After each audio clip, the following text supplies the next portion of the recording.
Hi everyone, we are at the Monterey Bay Aquarium and I have the absolute pleasure to be speaking with Allison, who's in charge of communication here at the aquarium.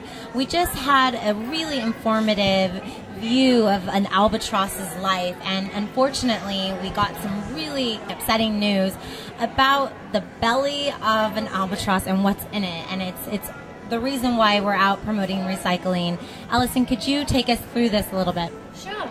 So what I have here is the stomach contents of one albatross. So it's really hard to believe, and I don't know if your camera can pick some of these things out, but we have some cigarette lighters in here, we have bottle tops, I have a comb, all kinds of pieces of plastic that I think if we went through this, we could probably identify lots of these pieces.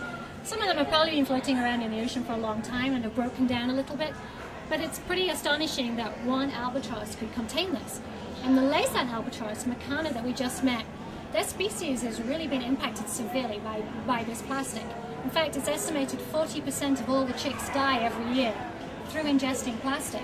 So it's a population that's really suffering because of the way that we dispose of our plastics.